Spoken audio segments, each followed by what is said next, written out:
Bueno, buenos días. Para quienes no me conocen, mi nombre es Doris Marín. Yo soy residente de primer año de cuidado crítico.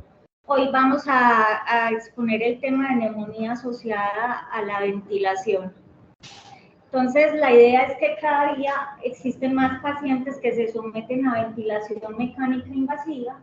En el año 2020 en Estados Unidos se reportaban aproximadamente 8.000 pacientes por año y cada vez esta exposición va a ser mayor a medida que pasa el tiempo. La idea es que la ventilación mecánica se considera que es una estrategia que salva la vida, que nos permite ganar tiempo para solucionar problemas con los que se presentan nuestros pacientes, pero que también se asocia a complicaciones que por sí solas aumentan el tiempo de ventilación o que incluso aumentan la mortalidad en los pacientes. Dependiendo de la literatura que uno lea, entre el 5 y hasta el 40% de los pacientes que se someten a ventilación mecánica no invasiva pueden presentar como complicación algún evento asociado a la ventilación. Entonces, vamos a tener que las infecciones pulmonares adquiridas en el hospital son las infecciones nosocomiales más comunes que se presentan. La prevalencia tanto de la infección asociada, de la neumonía asociada a la hospitalización como la neumonía asociada a la ventilación es del 22% de todas las infecciones nosocomiales como tal, y que la mortalidad es bastante elevada, una mortalidad que según también la literatura que uno considere va entre un 20 y un 50%. No solo el problema está en la mortalidad, también prolonga la estancia hospitalaria, prolonga la duración de la ventilación mecánica invasiva y prolonga obviamente los costos durante la hospitalización. Se han considerado un aumento en costos incluso de $40,000 por estancia por paciente, que puede ser un aumento pues como tal. Dependiendo de cada país, de cada UCI y del tipo de pacientes, vamos a encontrar una incidencia de eventos asociados al ventilador. Esto es muy variable. En Estados Unidos se reporta de 1 a 2.5 casos por 1.000 días de ventilador de neumonía. Europa reporta 18.3 casos, que es una incidencia muy similar a lo que se reporta en los países de bajos ingresos, 18.5 casos. El riesgo de desarrollar la neumonía asociada al ventilador aumenta después del 5.º día de la ventilación mecánica y es mayor a medida que pasa pues como tal el tiempo de la ventilación. ¿Cuál es el problema? Que siendo una entidad con una mortalidad tan elevada, el tratamiento antibiótico debería ser iniciado rápidamente y debería ser un tratamiento antibiótico adecuado para disminuir la mortalidad y las complicaciones asociadas. Estos pacientes tienen una alta incidencia de gérmenes multidrogos resistentes y se ha demostrado que las infecciones asociadas al ventilador por Pseudomonas aeruginosa, a pesar de que les pongan tratamiento empírico con terapia combinada, el 30% de los pacientes terminan recibiendo una terapia que no es adecuada para cuando tenemos el aislamiento definitivo del germen. Y la mortalidad también está más asociada cuando se aísla la Pseudomonas aeruginosa. Entonces, ¿cómo definimos como tal la neumonía asociada a la ventilación? Para las guías ICSA, que son realmente ya viejitas, son del 2016, se define en sí neumonía como la aparición de infiltrados pulmonares nuevos en la radiografía de tórax. Es difícil porque realmente hay muchos infiltrados que no necesariamente son de origen infeccioso, entonces ellos dicen que la aparición de infiltrados nuevos asociados a una evidencia clínica de que esos infiltrados sean de origen infeccioso, y esa evidencia clínica viene dada por fiebre, leucocitosis, por purulencia del esputo, que no necesariamente también son siempre indicativos de infección. La neumonía hospitalaria ocurre en los pacientes que después de 48 horas del ingreso hospitalario empiezan con los síntomas, y la neumonía asociada al ventilador se define como aquella que inicia después de 48 horas de iniciada la intubación orotraqueal. Entonces, una definición que realmente tiene unos criterios muy laxos, que pueden haber muchos pacientes con condiciones que incluyan esos criterios y que no necesariamente sean asociadas a la neumonía asociada a la ventilación, pero que son pacientes que siempre lo debemos tener en cuenta por el alto índice de mortalidad. Entonces, buscando como tal disminuir pues o reducir esos criterios y buscando hacer como algo más específico, la CDC saca unos criterios nuevos. Ellos, de hecho, empiezan a definir los eventos asociados al ventilador, más que inicialmente la neumonía asociada a la ventilación. Ellos tienen en cuenta, usted tiene un paciente que estaba intubado, usted lo intubó por cualquier causa, pero después de esa intubación, su paciente había tenido una mejoría en los parámetros ventilatorios por al menos 48 horas. Después de que su paciente, por ese evento que lo llevó a la intubación, mejoró, si su paciente presenta un requerimiento en aumento de la FIO2 mayor del 20%, o un aumento en la PIC mayor de 3 puntos por más de 2 días calendario, podemos decir que tiene un evento asociado al ventilador y que debemos buscar cuál sería ese evento asociado al ventilador. Si el paciente que tiene estos aumentos en los parámetros ventilatorios tiene cambios en la temperatura dados por hipotermia o hipertermia, alteración del conteo de glóbulos rojos y un conteo microbiológico positivo, esto generalmente se asocia a una infección asociada al ventilador y que si esa infección o ese rastreo microbiológico se obtiene directamente de un cultivo de pulmón, sea aspirado traqueal, de tejido pulmonar, ahí sí podríamos hablar de neumonía asociada a la ventilación. Esto sería mucho más específico, pero creo que le veo el problema del factor tiempo, porque realmente se llevaría un diagnóstico bien preciso, varios días pues como tal. Entonces, y qué pena, pregunto, es una cosa importante, es que no siempre las definiciones epidemiológicas van de la mano a las definiciones clínicas, ¿cierto? Entonces, cuando se hace esto, digamos que si bien puede aportar para ordenarse de motivos, no es cierto, o sea, yo esperar tanto tiempo para decir y tomar una conducta, y es que si tiene una neumonía social del ventilador, pues eso es más como la clasificación, pero posiblemente ustedes, viendo los factores de deterioro clínico del paciente, desde los ventiladores, las condiciones o esos condicionantes postres, toman medidas más tempranamente y actúan en consecuencia. Entonces, la cosa es como tener presente que las definiciones clínicas y las epidemiológicas no suelen ir de la mano con las asociadas a la atención en salud. ¿Cuáles son los factores de riesgo para desarrollar una neumonía nosocomial? Pues siempre vamos a tener en cuenta unos factores que se asocian a nuestro paciente, pacientes con enfermedades graves, ya sea crónicas agudas, pacientes con malnutrición, pacientes que tengan alteración del estado mental, se pueden asociar pues como en mayor medida a infecciones respiratorias nosocomiales. Lo otro que hay que tener en cuenta son los protocolos de higiene de la institución, una adecuada higiene de manos, de los equipos y dispositivos de asistencia ventilatoria, y con los procedimientos, el paciente que lleva varios procedimientos quirúrgicos, que tiene administración de sedantes a repetición o que tiene antibióticos que se han utilizado por mucho tiempo, pues tienen un mayor riesgo de desarrollar la neumonía asociada a una neumonía nosocomial. Es claro que no existe un score que esté completamente avalado y que nos permita hacer un diagnóstico preciso. Lo que debemos tener es un alto índice de sospecha de que hay una infección y que probablemente eso sea atribuido pues como a la atención en la salud, y siempre buscar en los infiltrados pulmonares e inmediatamente hacer un rastreo microbiológico para poder definir el diagnóstico en mi paciente. En cuanto a la etiología y el diagnóstico, pues si estuviéramos hablando de neumonía en general, usualmente sabemos que vamos a encontrar involucrados virus, bacterias y hongos, pero en nuestros pacientes que están asociados a la ventilación, los patógenos multidrogoresistentes son los que vamos a tener presentes. ¿Y cuáles son los pacientes que van a tener el mayor riesgo de tener patógenos multidrogoresistentes?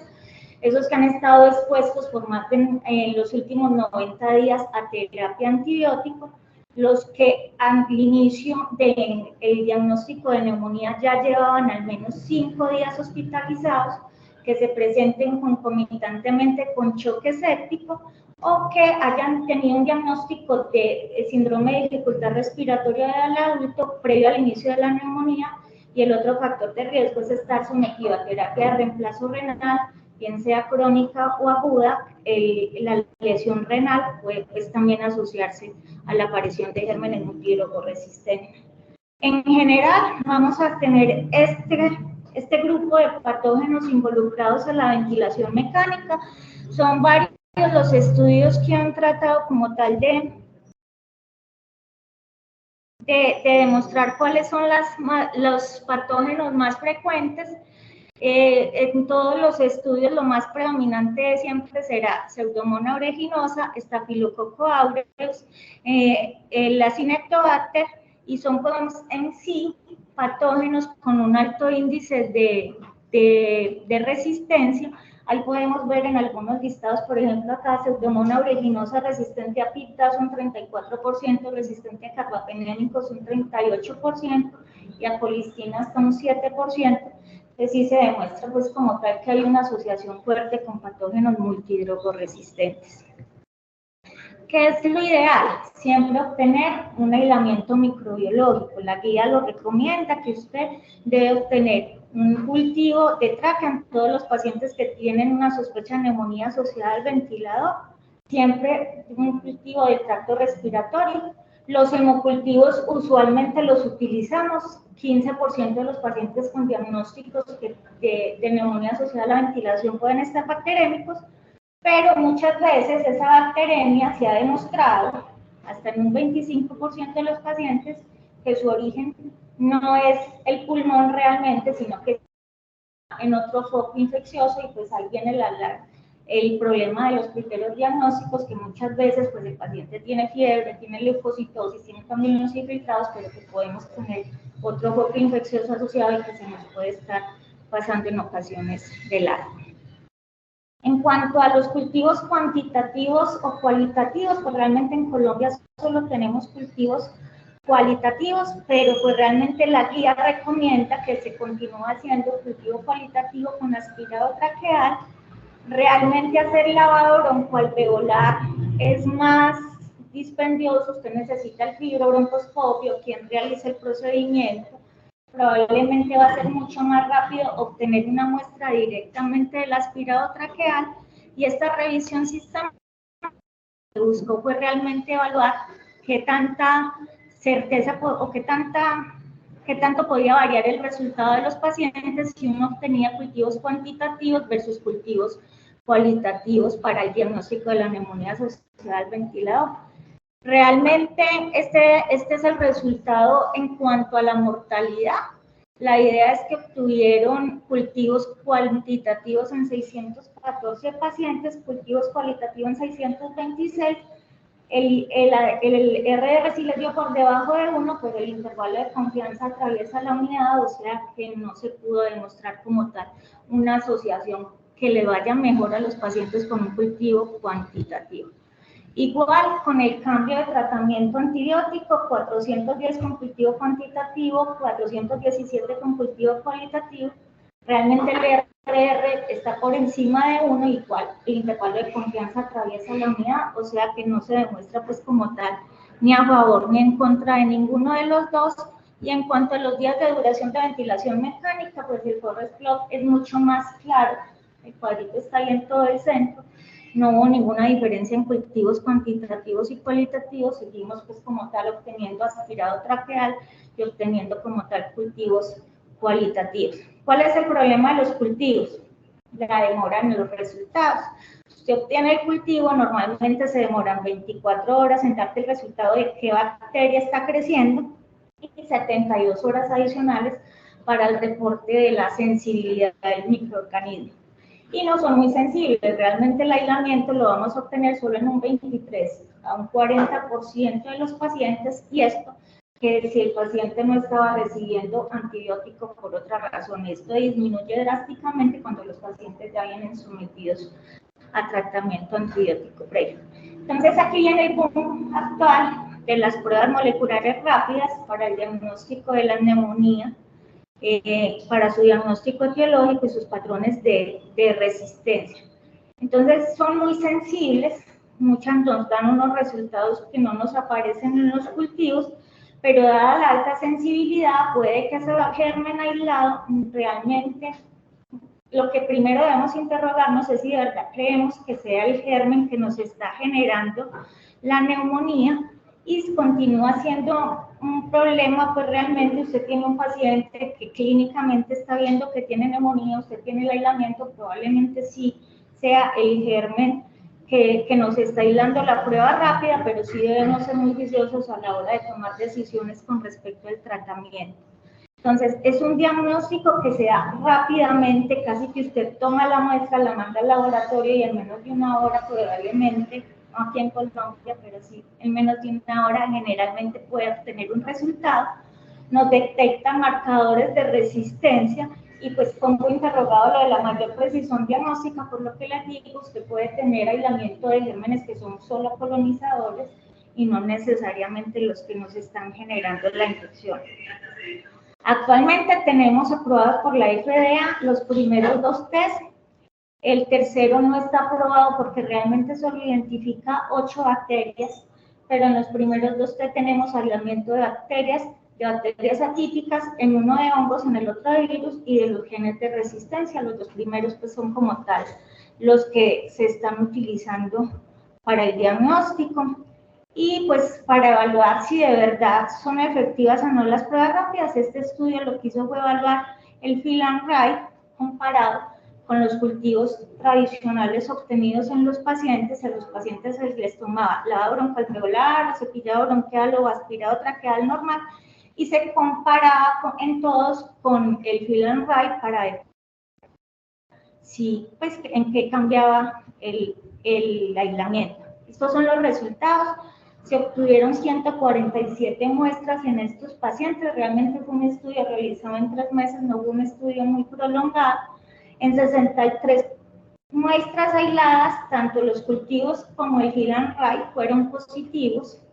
En 32 muestras, el Fill-and-Write fue positivo, el cultivo negativo, y me parece llamativo que tenemos 4 muestras en las que el cultivo fue positivo y a pesar de eso el Fill-and-Write fue negativo. Los gérmenes fueron Klebsiella aerógenes, Klebsiella pneumoniae y Staphylococcus aureus, pero sí me parece muy llamativo que en esos casos hayan tenido a través del cultivo convencional y no a través del Fill-and-Write. Entonces, en el 46% de las muestras analizadas por Fill-and-Write se obtuvo un aislamiento comparado con un 39% de las muestras en las que se hizo el cultivo convencional y, como dije, pudimos obtener marcadores de resistencia antibiótica para poder dirigir el tratamiento. Ahora la pregunta, si tenemos aislamientos, pero de verdad con esa PCR estamos tomando decisiones en cuanto al manejo antibiótico que reciben los pacientes o en el cambio del tratamiento que se les inició empíricamente.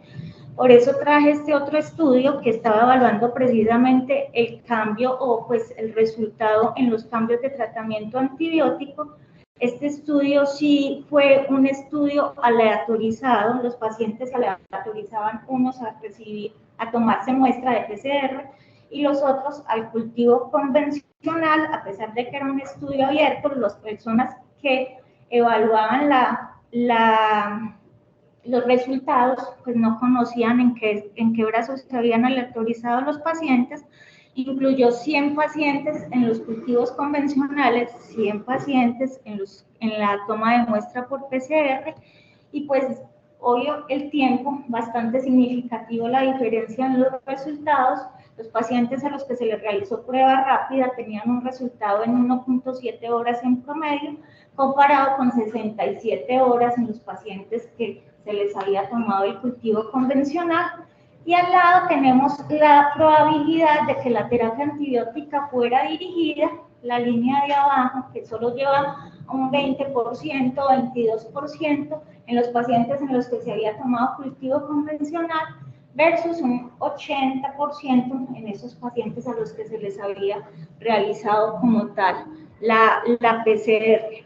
La idea es que de los el 42% de los pacientes a los que se les realizó prueba molecular, se les descargó tratamiento antibiótico comparado con solo un 8% de los pacientes a los que se les tomó cultivo.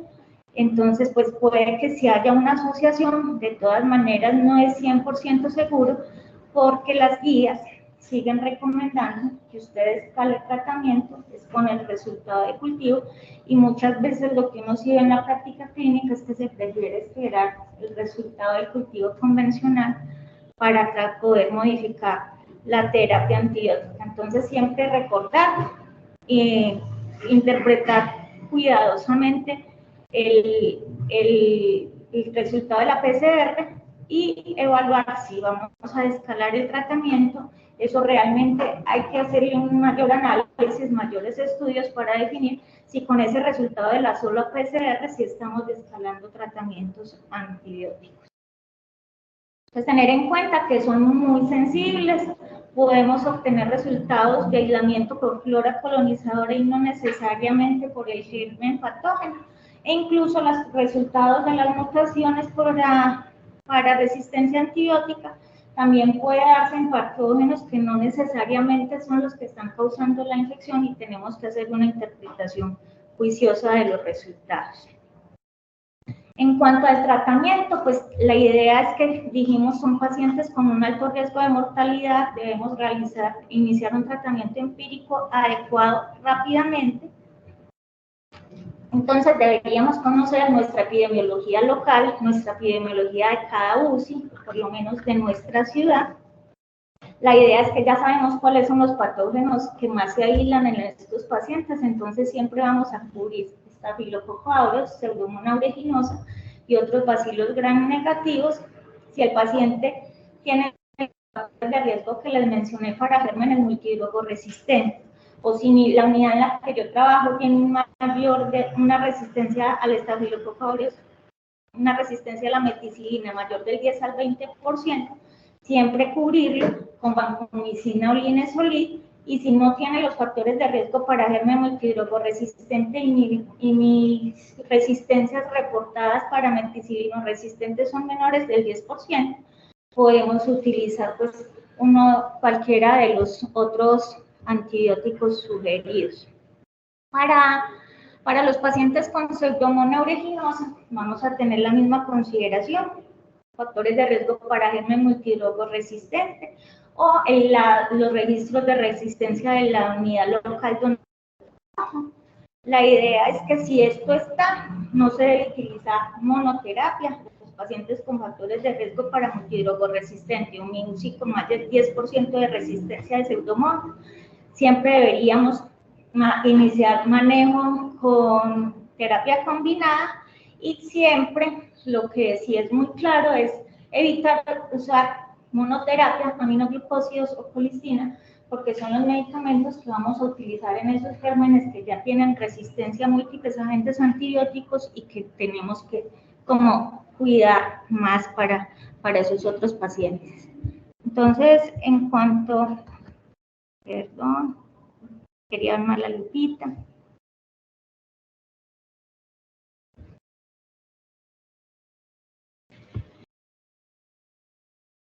En cuanto a la terapia, empírica recomendada, la idea sería, mi paciente tiene factores de riesgo para germen multidrogo resistente, que nuevamente la lista que aparece en la primera columna, entonces vamos a utilizar una terapia para Pseudomonas aeruginosa que sea dual, que va a incluir un beta-lactámico de los primeros, piperacillina tazobactam, cefepime, imipene, noestrional, y un no beta-lactámico que serían los de la parte inferior de la lista, levofloxacina, amifacina, gentamicina, colistina o colimixina B. Y a ese tratamiento vamos a adicionarle para el estafilococo aureus meticilino resistente, vancomicina o linezolida. Esa sería nuestra terapia empírica para iniciar en los pacientes con factores de riesgo multidroga resistente o en esas UCIs que ya tenemos una resistencia reportada mayor del 10 al 20% como tal. Una vez tengamos el aislamiento microbiológico, pues vamos a redirigir nuestra terapia según nuestro aislamiento. Seguimos usando vancomicina o linezolid si el germen aislado es un estafilococo aureus meticilino resistente. La pseudomonas aeruginosa, nuevamente insistir en que no vamos a utilizar los aminoglucósidos en tolerancia en monoterapia, y que si el paciente no está chocado o no tiene un riesgo alto de mortalidad, es decir, no tiene una falla orgánica múltiple, no se estabiliza con los movimientos, no tiene unos parámetros ventilatorios, uno podría considerar la terapia con un solo antibiótico para pseudomonas, pero en los pacientes que persisten chocados, pues realmente se preferiría dejar como tal una terapia dual. Ahora, ¿cuánto tiempo vamos a manejar los pacientes? Entonces, siempre ha existido la discusión de cuánto tiempo manejamos la neumonía asociada a la ventilación, si solo 7 días o 15 días. Por eso traje este metaanálisis, está publicado en 2023, es reciente. La idea es evaluar la recurrencia de la neumonía asociada al ventilador en los pacientes que recibieron un ciclo corto de tratamiento antibiótico, es decir, 7 días, comparado con un ciclo prolongado de manejo. Y de objetivos secundarios estaba la mortalidad 28 días, los días de duración de la ventilación mecánica y el número de infecciones extrapulmonares. Una revisión bibliográfica bastante amplia, desde el año 2000 hasta el año 2022, y la recurrencia se definía como aquel paciente que ya había terminado el tratamiento antibiótico, bien fuera 7 o 15 días, y ya llevara más de 48 horas sin tratamiento efectivo, en el que nuevamente estuviera yo sospechando que tenga una neumonía asociada a la ventilación con un cultivo microbiológico positivo. Si el germen aislado en el cultivo microbiológico era el mismo germen que se había aislado previamente cuando se inició el primer tratamiento, se definía como que el paciente tenía una recaída. En total se reunió en el metaanálisis 1069 pacientes, 530 estuvieron aleatorizados en el grupo de tratamiento por 7 días, 539 en el grupo de tratamiento de 15 días, y los más comúnmente utilizados de tratamiento fueron betalactámicos de alto espectro combinados con aminoglucósidos y fluoroquinolonas. Había un estudio que solamente estaba los pacientes recibiendo carbapenémicos. Y este es el forest plot. En la parte, la idea es que este es el de recurrencia. En la parte de arriba tenemos para todos los tipos de aislamiento. En total, 415 pacientes recibieron tratamiento corto, 427 pacientes recibieron tratamiento prolongado. El OR les da 1.48, pero nuevamente un intervalo de confianza que atraviesa la unidad, entonces no se pudo demostrar como tal beneficio en ninguno de los dos. Esta parte de abajo es para los pacientes con aislamiento de bacilos gram negativos por bacterias fermentadoras, igual un OR de 1.90 con un intervalo que atraviesa la unidad, no se pudo demostrar beneficio como tal entre el tratamiento de corto o largo plazo. En cuanto a las recaídas, prácticamente estamos igual. Para todas las bacterias, un OR de 1.45, el intervalo de confianza atraviesa la unidad, y para los no fermentadores, un OR de 1.76, que igual el intervalo de confianza atraviesa la unidad, no se pudo demostrar como tal un beneficio entre corto y largo plazo para escoger. La mortalidad, igual resultado, OR de 1.24, intervalo de confianza atraviesa la unidad, y el no fermentador es un OR de 1.32, que el intervalo de confianza nuevamente atraviesa la unidad, entonces pues no se pudo demostrar como tal un beneficio de darles terapia antibiótica extendida por 2 semanas.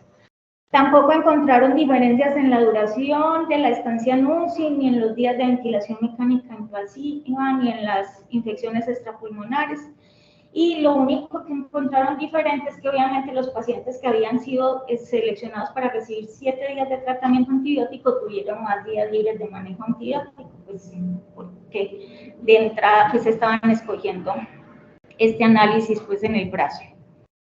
Evaluando solo pseudomonas aeruginosa en los aislamientos, este estudio de no inferioridad también es un estudio que la aleatorización había sido abierta, pero pues que el evaluador no conocía cuando analizaba las recaídas y las recurrencias en qué brazo había estado el paciente. Es un estudio de no inferioridad y se había decidido que para demostrar la no inferioridad se requerían más o menos unos 600 pacientes en el estudio. Lastimosamente, cuando hicieron el análisis se demoraban 6 años en recoger la muestra, entonces decidieron detener el estudio a los 24 meses y lo que analizaban era un compuesto entre la mortalidad y la recurrencia de neumonía asociada a la ventilación. Entonces, en esos 24 meses que terminó siendo el total del tiempo del estudio, pues se encontraron, pues se recogieron 152 pacientes y la no inferioridad debía demostrarse con un margen no superior al 10% en la recaída, en la recurrencia y la mortalidad. En total, 25 pacientes del grupo de los que recibieron 15 días de tratamiento antibiótico y 31 pacientes de los que recibieron 8 días de tratamiento antibiótico presentaron el resultado compuesto de neumonía asociada a la ventilación o mortalidad, y esto les dio una diferencia del 12.8%, o sea que en general no se logró demostrar la no inferioridad del tratamiento antibiótico por solo 7 días, pero pues tenemos la limitación pues como tal de la muestra y del tiempo del estudio.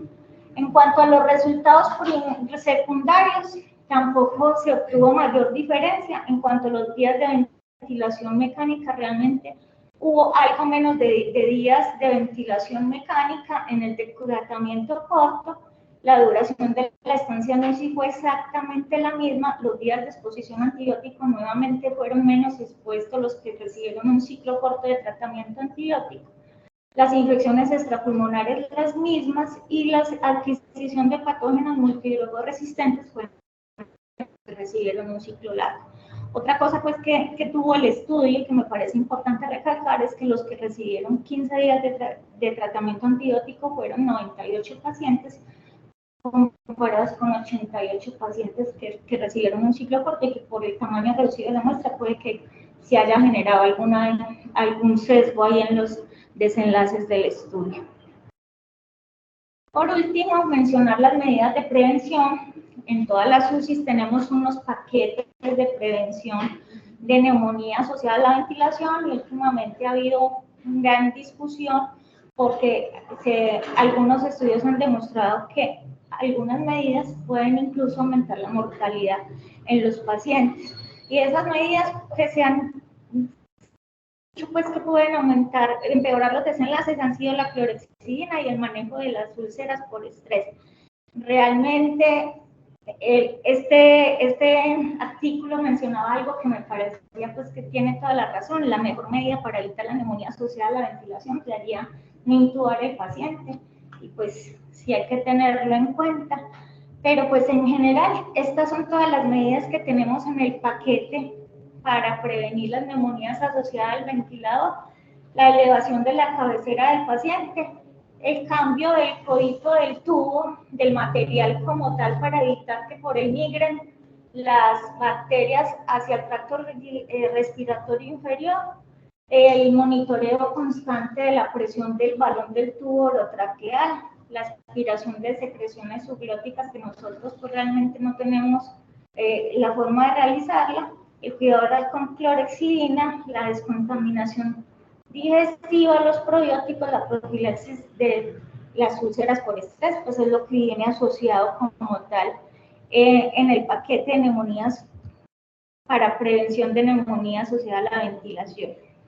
Entonces, este estudio lo que buscó fue evaluar si realmente este paquete completo se asociaba a una disminución de los eventos asociados al ventilador incluida el tiempo que el paciente que pasaba entre la intubación hasta que lo lográramos extubar y el alta hospitalaria, y la mortalidad solo por ventilación o mortalidad hospitalaria. Es un estudio pues, amplio, 5.539 pacientes, de los cuales 770 tuvieron eventos asociados a la ventilación. 313 fueron tipo infección asociada a la ventilación y 197 neumonías asociadas a la ventilación. Realmente estos son los resultados. Voy a mencionar los que fueron estadísticamente significativos. Realmente, para prevenir los eventos asociados al ventilador, vemos que las pruebas de ventilación espontánea tenían una P estadísticamente significativa, una HR de 0.55, lo cual se demostraba que hacer pruebas de ventilación espontánea rápidamente podía prevenir la neumonía asociada a la ventilación. Y como tal, el otro resultado, las úlceras por estrés atrás, el 7.69% de posibles neumonías asociadas al ventilador, o sea que se demostró que la profilaxis de las úlceras por estrés podría ser perjudicial y que se podría asociar a empeorar como tal el resultado en los pacientes con una P estadísticamente significativa. En cuanto al tiempo hacia la extubación, tenemos que la interrupción temprana de la infusión de sedantes se asoció como factor protector, al igual que las pruebas de respiración espontánea y la tromboprofilaxis. Esos tres se asociaron como protectores cuando se evaluaba el tiempo hacia la extubación.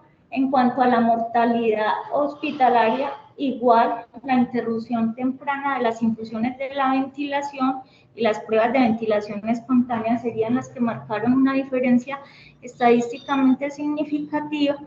Y en cuanto a la mortalidad hospitalaria, nuevamente al final, la interrupción de los sedantes. Esas fueron las que demostraron.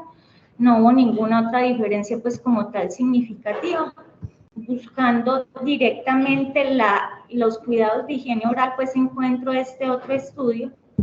Es una revisión sistemática de Cochrane, pues para evaluar si de verdad la higiene oral puede llegar a reducir los eventos asociados a la ventilación. También fue una revisión sistemática desde que las bases de datos se habían iniciado hasta el 2020, buscaron todos los estudios que encontraron en las bases de datos. Los pacientes debían tener como mínimo 3 días sometidos a ventilación mecánica no invasiva y en total recogieron una muestra de 1.206 pacientes. ¿Qué encontraron? Que sí había una asociación en el evento solo aislado de enjuague bucal o gel de clorhexidina, reducía la incidencia de neumonía asociada a la ventilación del 26 al 18%. Un intervalo de confianza pues, que les daba bien, pero con un IPARA del 66%, que me parece de mucha variabilidad, y un número a tratar de pacientes con profilaxis con clorhexidina de 12 pacientes para prevenir un evento de neumonía asociada como tal a la ventilación. Pero sí una mayoría para prevenir. En esta revisión sistemática no encontraron una diferencia en cuanto a la mortalidad, que mucho se ha hablado sobre la asociación con la mortalidad de la clorhexidina, y que lo que hacían, pues lo que mejora los resultados es asociar el enjuague bucal con clorhexidina al cepillado de dientes y no solo el enjuague bucal como tal solo.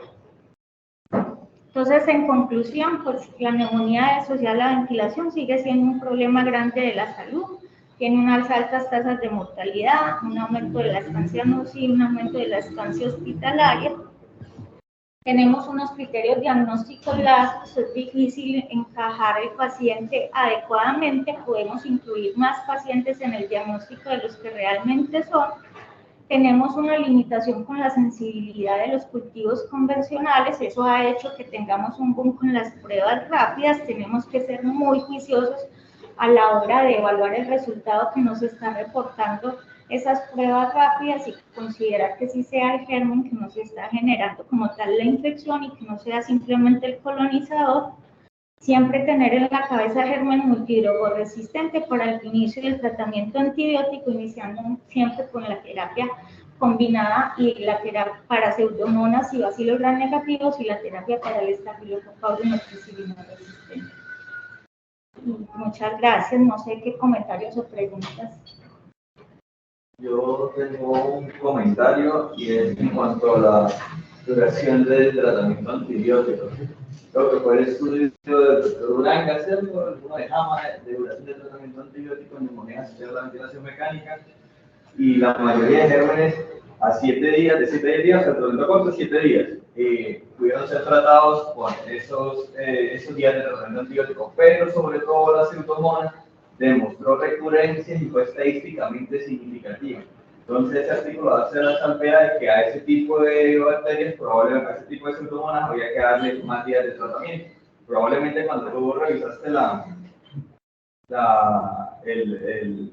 revisión, el metaanálisis, pues probablemente como es solamente un estudio con un subgrupo, probablemente por eso no va, pero entonces sí tener como cuidado y no llevarnos a la cabeza la idea de que toda neumonía sea la ventilación mecánica, le podemos dar 7 días, sino hay que saber a qué tipo de germen. Mientras ahí hay unas consideraciones importantes que vos mencionas claramente, y eso no es nuevo, es inclusive desde la biología de 2016, cuando uno empieza a hablar de la biología de metaanálisis, claramente se ve que si los no fermentadores tienen una tendencia pues, a recurrir más, o no necesariamente pues, en cuanto a mortalidad, y pues lo reposa en metaanálisis realizados.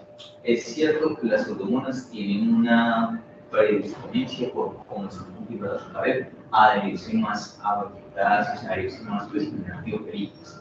Entonces, la cuestión es ni 14 para todos ni 7 para todos, es como individualizar, porque finalmente el desenlace nos importa a todos en primera instancia es la mortalidad. Bien, entonces, pues, ustedes en un principio prestamos 7 días, digamos, como la evolución clínica del paciente. Si el paciente va bien, pues, con 7 días puede ser suficiente. Si el paciente no va bien, entonces tenemos que plantearnos otras cosas. Venga, porque no va bien este paciente, ¿será que el tumor en la esclerosis resistente o será que tenemos una complicación de la neumonía? Y ahí identificar y evaluar qué paciente posiblemente se habría que prolongar la terapia, porque la otra cosa es que vos puedes tener pacientes con arquitectura pulmonar alterna, porque se había osos, gracias, con todo, y esas autocomunas, hermano, usted puede darle esquemas prolongados de todo y ahí se va a quedar. Entonces, es individualizar el paciente. Tengo como dos anotaciones. Primero lo mostrabas al principio de la presentación, primero que todo, muy en la presentación, lo mostraste al principio, es una entidad que tiene una mortalidad muy elevada y estamos ante una entidad que es prevenible, ¿cierto? Entonces, cuando tenemos un paciente con una neumonía asociada al ventilador, hay que hacer un análisis de en qué es lo que estamos fallando, ¿cierto? O sea, algo pasó en nuestro manejo que está favoreciendo el desarrollo de una entidad que es prevenible y que tiene una alta mortalidad. Entonces, eso amerita un análisis, ¿cierto? Lo mencionaste, que hay que tratar de liberar a los pacientes del ventilador para evitar que dentro de todo puedan desarrollar una neumonía bajo el ventilador. Yo siempre se los he dicho, el ventilador es peligroso, ¿cierto? Y hay que mirarlo con mucho recelo. El ventilador hay que mirarlo con recelo porque tener un paciente conectado a un ventilador es tener un potencial daño en el paciente por muchas cosas, ¿cierto? Por cuestiones físicas, pues que pueden generar daño en el pulmón, o por cuestiones como esta, el desarrollo de un proceso infeccioso que está directamente relacionado a que el paciente tenga un tubo orotraqueal y esté conectado a un. Entonces, como mensaje, tratar pues a los pacientes de quitarles el ventilador lo más rápido posible en cuanto a situación, ¿cierto? Lo otro, yo soy, digamos, un poco enemigo en la solicitud de los pancultivos, ¿cierto? Hay que tener mucho cuidado cuando sospechemos un paciente tiene sepsis en solicitar pancultivos, porque para que un paciente, para hacerle el diagnóstico a un paciente, una neumonía del ventilador, debe existir una sospecha clínica, una sospecha diagnóstica, ¿cierto? Entonces preguntémonos, antes de pedir un cultivo aspirado traqueal, por ejemplo, preguntémonos si el paciente tiene cambio en las secreciones, si tiene deterioro de la oxigenación, si tiene infiltrados en la radiografía de tórax, porque el pedir los pancultivos, un paciente tiene fiebre, tiene la relactante de fase aguda, le pedimos pancultivos. Si a nosotros nos crece un germen en un aspirado traqueal, ¿qué vamos a hacer? ¿Cierto? En realidad, el germen que me crece ahí es un germen que me está infectando, o estoy ante la colonización y el foco infeccioso está en otra parte.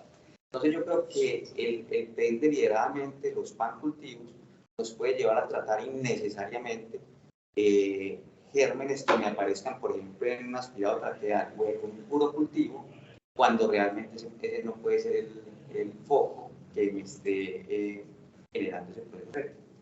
Entonces ahí sí quiero hacer pues como digamos como la alarma pues de que los cultivos deben pedirse de manera dirigida ante una sospecha clínica.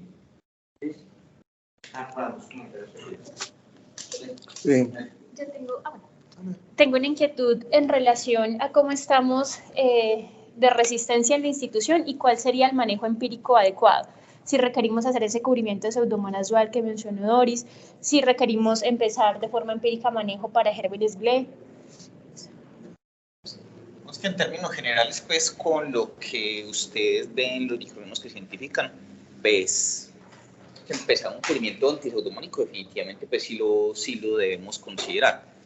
Yo creo que cuando hacemos relación a necesidad de cubrida de MRSA o no, pues es muy identificar los factores de riesgo. O sea, este paciente ya estuvo colonizado, ya tuvo infecciones previas por MRSA, está en hemodiálisis o no, porque pues realmente la cantidad de neumonías asociadas al ventilador por MRSA pues no son tantas, pues como para que justifique el uso indiscriminado de vancomicina, pues a cada uno de los pacientes. Y más que el cubrimiento doble en muchos escenarios, pues también es como que venga, más allá de esa recomendación, póngale cubrimiento doble a cada uno, evaluemos, este paciente estuvo previamente una resistencia a un bicho con mecanismos de resistencia, pues como carbapenemasas, bien, previamente estuvo expuesto a piptazo o meropenem o a qué estuvo expuesto y qué tipo de infección tiene, ¿será que de pronto no mejora es porque hay que hacerle un drenaje? Entonces digamos que es como, si bien uno quedaría con cierta tranquilidad cuando pone la terapia antibiótica, es como pensar un tanto más allá, venga, ¿qué más tiene este man que puede estar condicionando que yo necesite ponerle más espectro o no? O realmente que justifique otro antibiótico. Entonces es como hacer esa evaluación y lo otro que es estar reevaluando